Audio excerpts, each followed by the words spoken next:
Section 17 of the Glories of Mary by St. Alphonsus Liguori. Part 1, Chapter 7. Illos tuos misericordiae oculos ad nos converte. Turn thy eyes of mercy towards us. Mary is all eyes to pity and relieve our miseries. Saint Epiphanius calls the Blessed Virgin multoculum, that is, one who has many eyes, that she may relieve our miseries on this earth. One day, when a person possessed was being exorcised, the devil was asked by the exorcist what Mary was then doing. The evil one replied, "She is descending and ascending," by which he intended to say, that this gracious lady does nothing else than descend upon the earth to bring graces to men, and ascend to heaven to obtain there the divine blessing on our supplications. Rightly, then, was the Holy Virgin named by St. Andrew of Avellino the active power of paradise, for she is continually employed in deeds of mercy, imploring favors for all, for the just and for sinners. The eyes of the Lord are upon the just, says David, but the eyes of Our Lady are upon the just and upon sinners, as Richard of St. Lawrence says, for he adds, the eyes of Mary are the eyes of a mother, and the mother not only guards her child from falling, but if he falls, she hastens to raise him. Jesus himself revealed this to St. Bridget, whom the saint heard one day speaking to his mother and saying, "Ask of me, O my mother, whatever thou dost desire." And the Son is always in heaven saying this to Mary, pleased with granting his beloved mother whatever she asks. But what does Mary ask? Saint Bridget understood the mother to answer him, "I ask mercy for sinners. Misericordiam peto pro miseris," as if she would say, my son, thou hast already destined me for the mother of mercy, for the refuge of sinners, for the advocate of the miserable. Now thou sayest to me that I may ask whatever I wish, but what would I ask of thee? I ask of thee that thou wilt have mercy on the sinner. Misericordiam peto pro miseris. Thou art, O Mary, so full of compassion, St. Bonaventure tenderly says to her, thou art so watchful to relieve the wretched, that it seems that thou hast no other desire, no other concern than this. And because, among the wretched sinners are the most wretched of all, the Venerable Bede affirms, that Mary is continually praying the Son in behalf of sinners. Even whilst on earth, Mary was so kind and tender to men that, as St. Jerome says, there never was any person so afflicted by his own sufferings as Mary by the sufferings of others. She plainly showed the compassion she feels for the suffering of others at the nuptials of Cana, as has been mentioned in previous chapters, where, as when the wine failed, without being requested, as St. Bernardine of Siena remarks, she assumed the office of a kind comforter, and from mere compassion for the troubles of that family she interceded with her Son, and obtained the miracle of changing the water into wine. But perhaps, says St. Peter Damian, since thou wast exalted to the dignity of Queen of Heaven, thou hast forgotten the wretched, and then he adds, let this never be thought of. It does not belong to a mercy so great as that which reigns in the heart of Mary, to forget such misery as ours. The common proverb, honors change customs, honoris mutant mores, certainly does not apply to Mary.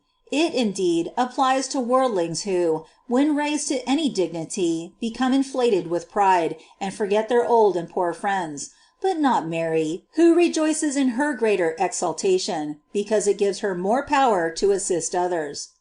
Considering this point, St. Bonaventure applies to the Blessed Virgin the words spoken to Ruth, "Blessed art thou, my daughter, and thy latter kindness has surpassed the former," meaning, as he afterwards explains, that if the pity of Mary for the unhappy was great when she lived on earth, much greater is it now when she is reigning in heaven. The saint gives the reason for this by saying, that the divine Mother shows now, by the innumerable favors she obtains for us, this her increased compassion, because now she better understands our miseries. And he adds, that as the splendor of the sun exceeds that of the moon, so the mercy of Mary, now that she is in heaven, exceeds the mercy she had for us when she was upon the earth. And is there any one living on the earth who does not enjoy the light of the sun? Any one on whom this mercy of Mary does not shine? On this account she is called bright as the sun, electa ut sol, because no one is shut out from the heat of this sun, as St. Bonaventure says. And St. Agnes revealed this from heaven to St. Bridget, when she said to her, that our Queen, now that she is united with her Son in heaven, cannot forget her innate goodness. Hence she exercises her compassion towards all, even towards the most impious sinners, so that, as both the celestial and terrestrial bodies are illuminated by the sun, thus through the goodness of Mary there is no one in the world who does not, if he asks for it, share in the divine mercy. A great and desperate sinner in the kingdom of Valencia, in order to escape justice, had resolved to become a Turk, and was actually going to embark, when by chance he passed a church, in which Father Jerome Lopez, of the Company of Jesus, was preaching, and preaching of the divine mercy. By that preaching he was converted, and confessed to the Father, who inquired of him if he had practiced any devotion, for which God had shown towards him that great mercy. He answered that he had practiced no other devotion than praying the Holy Virgin every day not to abandon him. The same Father found in the hospital a sinner, who for 55 years had never been to confession, and had only practiced this little devotion, that when he saw an image of Mary he saluted it, and prayed to her that he might not die in mortal sin, and then he related that in a quarrel with an enemy his sword was broken, and he turned to the Madonna, saying, "Alas, I shall be slain, damned. O Mother of sinners, help me." When he had said this, he found himself, he knew not how, transported into a secure place. He made a general confession and died full of confidence. Saint Bernard writes that Mary becomes all things to all men, and opens to all the bowels of her mercy, that all may receive of her. The captive his freedom, the sick man health, the afflicted consolation, the sinner pardon, and God glory. Hence there is no one, since she is the sun, who does not partake of her warmth. And is there any one in the world, exclaims St. Bonaventure, who will not love this lovely Queen? She is more beautiful than the sun, and sweeter than honey. She is a treasure of goodness, and is kind and courteous to all. I salute thee then, thus the enamored saint goes on to say, O my Lady and Mother, my heart, my soul, pardon me, O Mary, if I say that I love thee. If I am not worthy of loving thee, thou art truly worthy of being loved by me. It was revealed to St. Gertrude, that when any one repeats with devotion these words to the Virgin, turn then towards us, O our Advocate, thy pitying eyes. Mary never fails to listen to the prayer. O let the immensity of thy mercy, O great Lady, fill the whole earth, exclaims St. Bernard. Whence St. Bonaventure says, that this loving mother has such a desire to do good to all, that she feels herself offended not only by those who offer her some positive injury, for there are souls to be found so perverse, especially gamesters, who sometimes, to vent their anger, blaspheme and insult this good lady, but she looks upon herself as injured by those also who neglect to ask of her some favor. So that, as St. Idalbert says, thou dost instruct us, O Lady, to expect favors greater than our merits, for thou dost never cease to dispense graces that far exceed what we merit. The prophet Isaias predicted that by the great work of human redemption, a great throne of divine mercy would be prepared for us. A throne shall be prepared in mercy. Who is this throne? St. Bonaventure answers, this throne is Mary, in whom all, both the just and sinners, find the consolations of mercy, and he afterwards adds, as the Lord is full of compassion, so also is our Lady.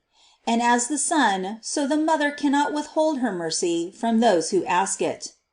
Hence Garrick the abbot represents Jesus thus speaking to Mary: My Mother, upon thee I will establish the seat of my kingdom, for through thee I will bestow the graces that are asked of me. Thou hast given me the human nature, I will give to thee, as it were, a divine nature, that is, my omnipotence, by which thou canst assist all who invoke thee to obtain their salvation."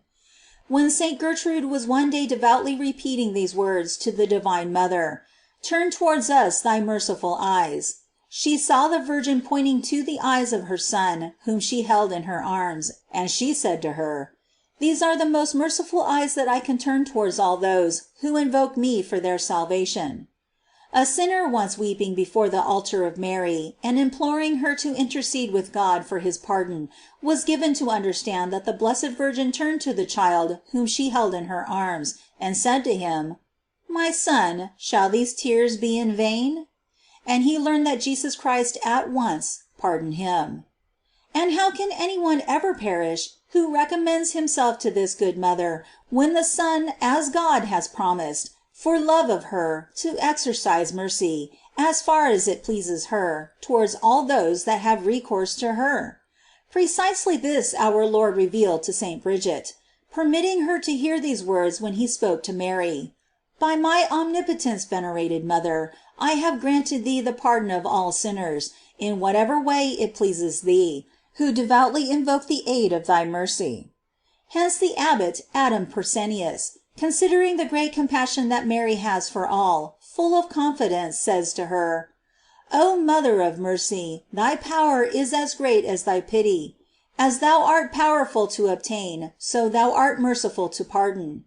And when, he adds, dost thou ever fail to have compassion on sinners, being the Mother of mercy, or art thou unable to help them, being Mother of omnipotence?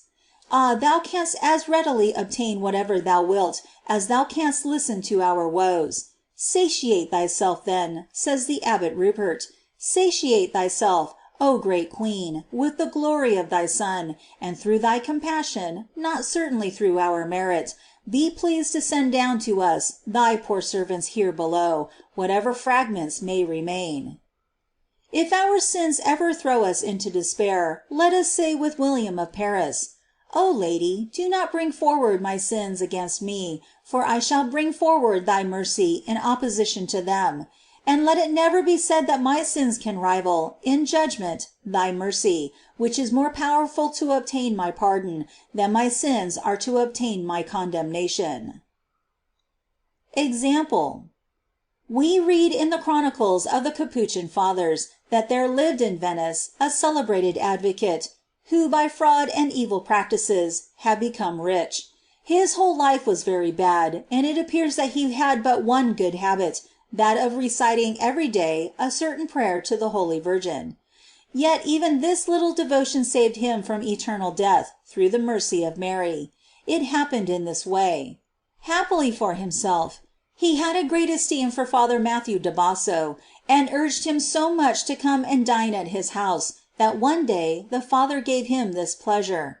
Having arrived, the advocate said to him: "Now, Father, I will show you something that you have never seen. I have a wonderful ape, who is my valet, washes my glasses, lays the table, and opens the door." "This may not be an ape," answered the Father.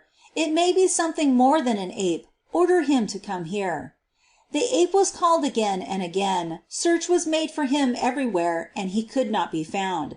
At length he was discovered hidden under a bed in the lower part of the house, but he would not come out. "Come then," said the religious, "let us go and see him." And he went with the advocate to his hiding place. "Infernal beast," he said, "come forth, and in the name of God, I command you to tell me what you are." And behold, the ape answered that he was the devil, and that he was waiting until the sinner should omit some day to recite his accustomed prayer to the Mother of God. For the first time he should omit it, God had given him leave to strangle him and take him to hell. At these words, the advocate cast himself upon his knees to ask help of the servant of God, who encouraged him, and commanded the devil to depart from that house without committing any injury, only he gave him permission, as a sign that he had really gone, to break a piece of the wall. Scarcely had he finished speaking, when with a great crash, a hole was made in the wall, which, although it was several times closed with stone and mortar, God willed that it should remain open for a long time, until, by the advice of the servant of God, it was filled up with a slab of marble, with an angel carved on it. The advocate was converted, and, it is to be hoped, persevered until death in his new course of life. Prayer. O creature, among all others the greatest and most sublime, most holy Virgin, I from this earth salute thee. I, a miserable, unhappy rebel to my God, who deserve punishment and not favors, justice and not mercy. O Lady, I do not say this because I distrust thy mercy. I know that thou dost glory in being merciful as thou art great. I know that thou dost rejoice in being so rich that thou mayest share thy riches with us sinners. I know that the more wretched are those who seek thee, the greater is thy desire to help and save them. O my mother, it is thou who once did weep for thy Son when he died for me.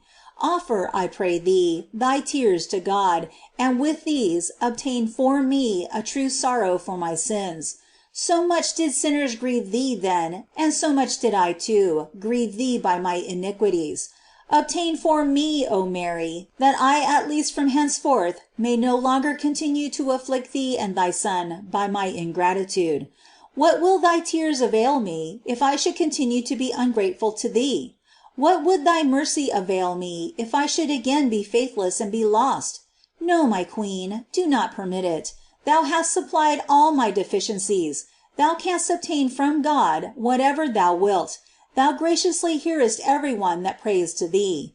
These two favors do I ask of thee, and at all events, from thee I do hope and desire them, namely, that thou wilt obtain for me to be faithful to God by never more offending him, and to love him as much as I have offended him during the life that remains to me. End of Section 17.